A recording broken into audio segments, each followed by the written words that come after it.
We got the 49ers setting up for a conference championship against the Lions on Sunday. We got damn near full lines, Goose. So I do want to open this up for the people. And let's start with Les in Sacramento's been hanging on patiently. What's up, Les? You're on 95.7 The Game. Evan Giddings in for Matt Steinmetz with my man, Goo. How are you? Doing fine. How you doing today? Talk to us. Chilling, man. What's up? Evan, you made great points. You can cheer and be, I would say, anxious instead of scared. Mm. You know, the thing about that Green Bay game, I'm watching it with my partners, and, yeah, I was more nervous of Green Bay because, remember, I was reading a stat David Lombardi put out, on the Green Bay's run. It's pretty much similar to the Niners' run a couple of years ago. So I was like, okay, this is a hot team coming in. Plus the fact that we had a 2-week layoff. That really impacted it, also the weather. But immediately when that game was over, and after seeing what Brock did as well, the first thing I turned around and told everybody, I said, regardless of who we play, whether it's Detroit or Tampa Bay, we should blow them out. And it's not of an overconfidence. It's just the fact that the Niners are a number one team. They earned this. They put in the work. They did all the trials and tribulations. It's okay to be anxious because as a kid, being a Niner fan, I can't sleep the night before. I won't sleep the night before come Sunday. But it's okay to be anxious. Scared, to me, those are more fair weather fans. But just still the same, though, I'm just going to put a little prediction out there, and Google, I'm going to talk to you later on off the line. 17-10 halftime score. 49ers will be up 17-10. The final on that will be 31-10. Let me ask you this. Wow. Is Debo playing? And are you concerned because you hadn't mentioned that? No, I'm not. Here's the deal. Okay, and that's the biggest thing with Shanahan. Yeah, okay, he made that press conference where he was like, well, he couldn't adjust. That's something he has to improve on. But here's the deal. Debo doesn't play. All right, you set up your game plan the way it should be, and that's not leaning on one man. All right. You run that ball. We got the number one running back in the league. Let the man run. We can do screen touch. He can touch the ball 40 times, not necessarily running, but passing, receiving, whole nine. You understand? Excuse me, not passing. We don't want Brock to get hurt. But, hey, we're not worried about Debo. He'll be fine. 31-10, mark it, y'all. Yeah, wow. We asked for that, Evan. He gave it to us. Love it. We asked sounds for like that. Your prediction last week. Well, we probably had that worked out. 38-10. But that's the that's the kind of score though. If the Niners really won 38-10, nobody would be shocked. I don't think I would be. Now I'd be shocked if the Lions won 38-10. Oh my God, I'd be shocked if the Lions won. And I don't think that's being a homer. I just think that's how good the Niners have looked this season, and specifically against teams that cannot or have been bad against the pass. I know the Lions, we talked yesterday about how you want to dominate the trenches. The Niners want to establish the run. The Lions do that better than a lot of teams. Baker almost third had against 400 the runs. against them. Yes, they get to the quarterback. They pressure teams more than any other defensive line in the league. But they also don't play well against the pass. And that's something that Brock Purdy didn't do on Saturday against Green Bay. I find it hard to believe he's going to throw 2 duds in a row. I'm with you. And again, here I go, Evan. I was going to say we haven't seen 2 duds in a row, but if we're being real, we technically have. In big games. Extenuating circumstances with the 3-game losing streak, no doubt.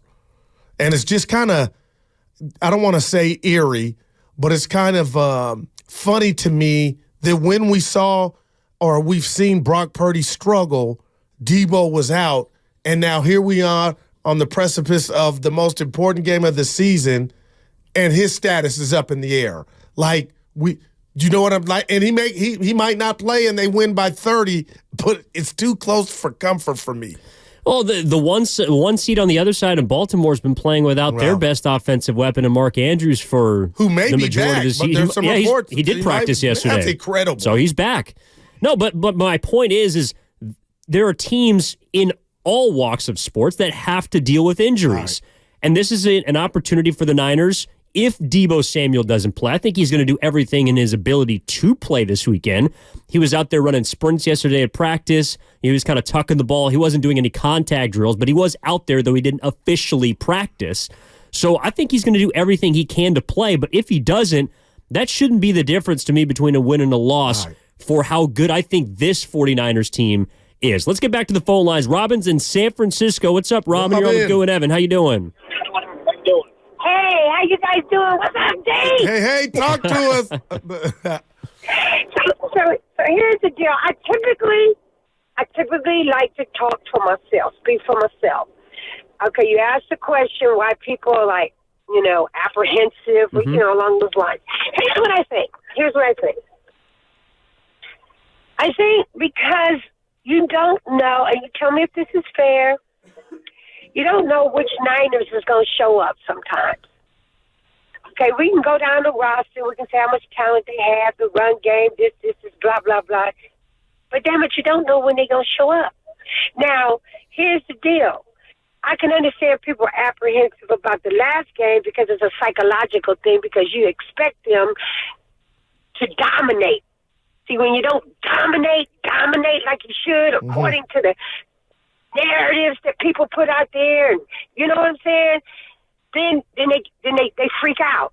But the bottom line is that the Niners, you don't know when they're going to show up sometimes. Now, for me, the reason why I feel that way about them sometimes is from a philosophical approach, because I look at the weaknesses of the Niners and the way Kyle Shanahan has built the team. We have hella talent. Yes, we do. Okay? But if we don't get any pass rush, if we don't get anything on that D-line, then I see our secondary getting picked apart. And then the last thing I like to say, it's more a football question I like to ask is our defense. Mm-hmm. Is that Steve Wood? What's going on? No pass rush. We got the same players. We got the most expensive. You can't tell me that is not someone's fault. Peace out. Yeah. Educate me. And I'll take a first crack at it, Robin. Yeah. And Evan. And I don't want to play the race card, but I'm going to play it here. Black on black crime with Wilks. I love the black coaches, but I'm being so super duper real when I say this. Supercalifragilisticexpialidocious. Talk to me. But man, how can you not look at the defensive coordinator? This time last year, you were hanging your hat on the defense, and we saw it this year. I'm worried for Wilks. We talked about the pressure gate. Man, you got to get these guys and unlock them. Cuss somebody out. Like today, and hey, y'all, if you guys respect me, you are going to get after Jared Goff. You are going to stop the run. Evan, give me something else, somebody. And I heard the guys in the morning, it's not just me. What is going on or not going on all of a sudden with this defensive unit? And right or wrong, people, sometimes you can't fire all the workers. The boss takes the brunt of it and loses his job. I'm just telling you, Wilks, it's on you, because all of a sudden you got people scratching their head with the $120 million man who's MIA.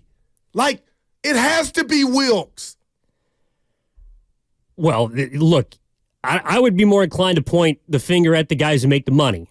But I understand that schematically there are things you can do to put your guys in better positions. Do I think that DeMeco Ryans is a better DC than Steve Wilks? Yes, obviously, duh. Is Robert Saleh a better DC than Steve Wilks? Probably.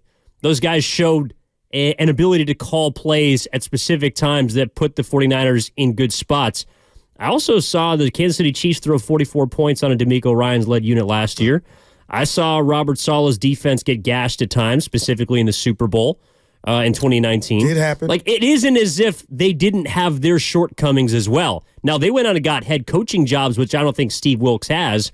And I think you were talking about this with Kruger a couple days ago, the fact that Wilks has been in, 14 spots in 17 years? Yeah. But at the same time, I could also look at that and say, well, he's been in the NFL for damn near 2 decades. There's probably a reason why. This guy does know what he's doing. So he'll figure it out. So Sunday we can, and I know you can't predict the future, but for Niner fans, you think their defense is going to mirror what the world's accustomed to. To me, disruption. The biggest difference between this 49ers iteration and the one from years past, specifically the last Super Bowl team, is how much better their offense is. If this team is to win a Super Bowl, I think it's going to be because of how good their offense plays or doesn't play. Yes, a defense can come in and save you. There's a reason why you're paying top dollar to your defensive line. You went out and paid Nick Bosa. You got Javon Hargrave. You chose Eric Armstead, of course, over DeForest Buckner. You went out and traded for Chase Young. You got the best middle linebackers maybe in the league outside of Baltimore. You have great pieces. You paid Jarvarius Ward big money in free agency last offseason. Yes, you want your defense to step up and play well. I still believe that this team is going to go as its offense does, and that's how far they're going to go. And that's why I believe that they're going to beat the Lions. I think they're going to be able to outshoot them. I think their defense is going to do enough like they did against Green Bay, keep them in the game, and it's going to be on the offense to score touchdowns. All right. And people, Evan, I hear you, and I love the confidence, and I'm sure Niner fans do too, but they're like, Guru, if you're going to call out Wilks, what about Kocurek?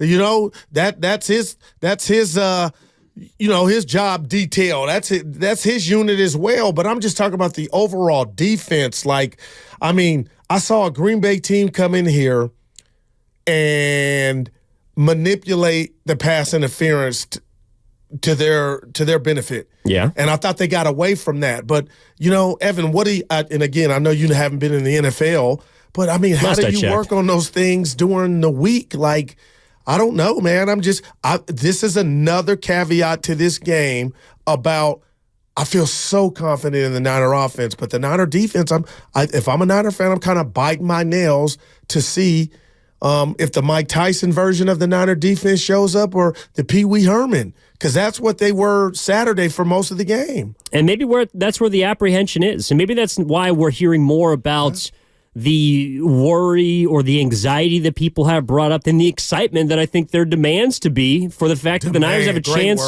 to go to a Super Bowl. So let's get back to the calls. 888-957-9570 is the number. Why to me? And again, this is going back to last year because I felt like, and I could be wrong, but I felt like there was more excitement for the 49ers NFC Championship in Philadelphia as opposed to the one this year that they're hosting in our backyards. And I want to get to the bottom as to why. Danielle's out in Oakland. What's up, Danielle? You're on with Evan and Guru on 95.7 The Game. Hey. Hey, guys. How's it going? All right. Great. How are you? I'm doing good. I just wanted to say one of the reasons why I think there's some trepidation is because of what happened last week. Can you hear me? Yeah, we got you. Okay. I think just the fact that, we're thinking you have a not quarterback, but first-year quarterback going up against the 49ers defense, and so they're going to get ripped one, and then that game is super close, and you're like, oh, my goodness, wait a minute. I don't know what's going to happen because, we already know the Lions are hungry. And, the 49ers, they are kind of like, they kind of need to be humbled a little bit. It's like their defense wasn't really playing that well last weekend. So I don't know if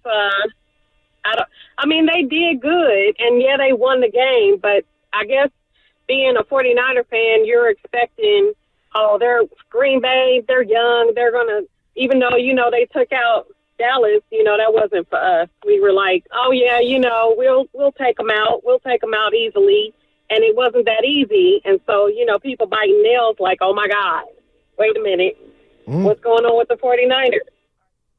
Thanks, Danielle. And maybe, Evan, do you, just off her point, do you think, do I sound like a guy that maybe was expecting, I know it's 38-10, my prediction, perfection? Well, I expected them to win by 2 scores as well. Right. But that doesn't mean that you can't be confident again this week. Like, just because you saw, and that is, look, I understand people are prisoners of the moment, but to me, it's a brand new week. That game doesn't matter. All right, you survived, you won. When we look at the NCAA tournament, one of my favorite tournament, March Madness, just because a 16 seed goes and beats number 1, just because UMBC goes and knocks off Arizona, doesn't mean they're going to cakewalk through Duke. Just because Duke has an overtime 3-point win in the second round of the tournament doesn't mean they can't go win by 20 the next game. Like, this is an opportunity for the Niners to maybe for some people reset how we feel about them. But to me, they haven't changed. They played their C- game. If they play their A game, we might see a 38-10 ball game on Sunday. To me, it's about how the Niners play. It's not about how the Lions play. And that's why I would be excited. I would feel confident. But with respect to your opponent, because they're obviously in a position for that, or they're in this position for a reason as well. Baker Bryant's in Foster City. What's up, man? How's the cul-de-sac? Baker. Hey, it's beautiful out here. Thank you for having me. I still want to talk about really quick again about what happened with the Packers game, and then I want to add about what I'm expecting with the Detroit game. So as Niners fans, I think we're a bit traumatized from that Packers game. Honestly, Packers are they're a young, high-flying offense. They have a bright future ahead of them. Jordan Love can spread that ball across the field to any receiver he wanted to that game. This may not be the last time we're going to have issues against them. The Niners defense has a history of struggling against running quarterbacks like Lamar Jackson, right? Mm-hmm. But Jordan Love is not a running quarterback, but a quarterback that can run. He was slippery, and the Niners couldn't get a sack against them. That was one of our main worries, right? Why can't we get any sacks? I'm not too worried about the Niners getting after Goff, but Detroit has a competent offense. They have weapons. Jahmyr Gibbs is a problem. He can get major yards on those screen passes. That's been the Lions' last resort. If they can't find Laporta or Amon-Ra, they're going to find a way to get up the field, especially with Dan Campbell making aggressive play calls. Detroit has a respectable and confident offense, but the defense that's hungry. They want to prove themselves that they could go up against an offense like the Niners. Thank you. No doubt, Baker Bryant. By the way, Mike Martz in 10 minutes. He was Dan Campbell's OC in 2006, 2007. We'll get to know him a little bit better. No doubt. Now we'll get what he thinks about Purdy, where he's at now, and also Jared Goff, who was left for dead when the Rams traded him. And now look, man, and he's coming back to, his hometown. But, Evan, it starts with what you, I, and the boss talked about, man. There are so many franchises that haven't been to a Super Bowl and don't even get to this plateau, the Championship Sunday.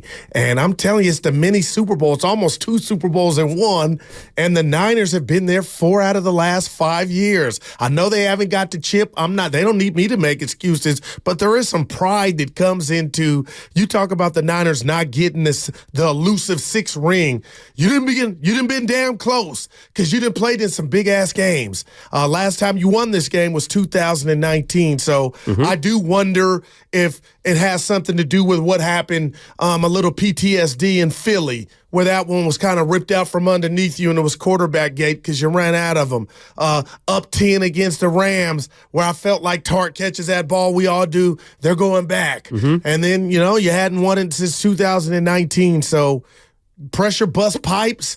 And I know, and you said it just a second ago, Goo, it's about what the Niners do, not Detroit. But when you get to to this level, Evan, sometimes you're playing yourself. It's lemon booty time. You got to, like Brock Purdy's dropping back to pass, but it's what's he dealing with upstairs. And that's the one thing that I took away from that game Saturday night is Brock didn't worry about what X was going to say or Twitter or IG or Ryan Clark. Let me tell you, Evan, because if he had that last drive, he throws a pick and the season's over, this week would have been hell. It would have been. And it's not. So rejoice. But it's not. Yeah, right. Exactly. It's hell in Green Bay. You got a game Sunday. Jordan Love's the one that's sitting on the couch because he unfortunately threw 2 fourth-quarter interceptions. 5 rushes for 3 yards for Jordan Love. I know a lot of people act like he's Mike Vick, and Evan, it was a 3rd and 2. He could have ran it. It was wide open terrain. He threw a high pass, but yeah. And again, it's woulda, coulda, shoulda, but you know how many points the defense allowed in the fourth quarter? Man. Goose egg. Yep.